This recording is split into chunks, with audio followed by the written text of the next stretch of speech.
नमस्कार दोस्तों, आज हम आपके लिए लेकर आए हैं राधा अष्टमी के शुभ अवसर पर राधा अष्टमी की व्रत कथा। ब्रह्म वैवर्त पुराण की कथा के अनुसार श्री कृष्ण भक्ति के अवतार देवर्षि नारद ने एक बार भगवान सदाशिव के श्री चरणों में प्रणाम करके पूछा, हे महाभाग, मैं आपका दास हूँ, बताइए श्री राधा देवी लक्ष्मी है या देवपत्नी, महालक्ष्मी है या सरस्वती है, क्या वे अतरंग विद्या हैं या वैष्णवी प्रकृति हैं? कहिए, वे वेद कन्या है, देव कन्या अथवा मुनि कन्या है। नारद जी की बात सुनकर सदाशिव बोले, हे मुनिवर, एक मुंह से मैं अधिक क्या कहूँ। मैं तो श्री राधा के रूप, लावण्य और गुण आदि का वर्णन करने में अपने आप को असमर्थ पाता हूँ। उनके रूप आदि की महिमा कहने में भी लज्जित हो रहा हूँ। तीनों लोकों में कोई भी ऐसा समर्थ नहीं है जो उनके रूप आदि का वर्णन करके पार पा सके। उनकी रूप माधुरी जगत को मोहने वाले श्री कृष्ण को भी मोहित करने वाली है। यदि अनंत मुख से चाहूं तो भी उनका वर्णन करने की मुझ में क्षमता नहीं है। नारद जी बोले, हे प्रभु, श्री राधिका जी के जन्म का महात्म्य सब प्रकार से श्रेष्ठ है।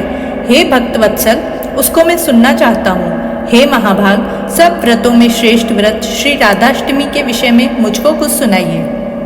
श्री राधा जी का ध्यान कैसे किया जाता है, उनकी पूजा अथवा स्तुति किस प्रकार होती है, यह सब मुझसे कहिए। हे सदाशिव, उनकी चर्या, पूजा विधान तथा अर्चन विशेष सब कुछ मैं सुनना चाहता हूँ। आप बतलाने की कृपा करें। शिव जी बोले, वृषभानपुरी के राजा वृषभानु महान उदार थे। वे महान कुल में उत्पन्न हुए तथा सब शास्त्रों के ज्ञाता थे। अणिमा, महिमा आदि 8 प्रकार की सिद्धियों से युक्त श्रीमान, धनी और उदार चेता थे। वे संयमी, कुलीन, सद्विचार से युक्त तथा श्री कृष्ण के आराधक थे। उनकी भार्या श्रीमती कीर्तिदा थी। वे रूप व यौवन से संपन्न थी और महान राजकुल में उत्पन्न हुई थी। महालक्ष्मी के भव्य रूप वाली परम सुंदरी थी। वे सब विधाओं और गुणों से युक्त कृष्ण स्वरूपा तथा महापतिव्रता थी। उनके गर्भ से शुभदा भाद्रपद की अशुभ शुक्लाष्टमी को मध्यान्ह काल में श्री वृंदावनेश्वरी की श्री राधिका जी प्रकट हुई। हे महाभाग, अब मुझसे श्री राधा जन्म महोत्सव में जो भजन, पूजन, अनुष्ठान आदि कर्तव्य हैं, उन्हें सुनिए। सदा श्री राधा जन्माष्टमी के दिन व्रत रखकर उनकी पूजा करनी चाहिए।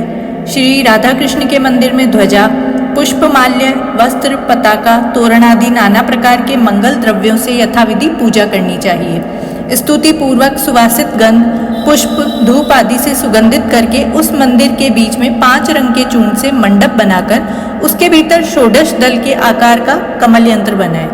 उस कमल यंत्र के मध्य में दिव्यासन पर श्री राधा कृष्ण की युगल मूर्ति पश्चिमाभिमुख स्थापित करके ध्यान, पद्म अद्यादि से कर्म पूर्वक भली भांति उपासना करके भक्तों के साथ अपनी शक्ति के अनुसार पूजा की सामग्री लेकर भक्ति पूर्वक सदा संयचित होकर उनकी पूजा करनी चाहिए। जय श्री राधे।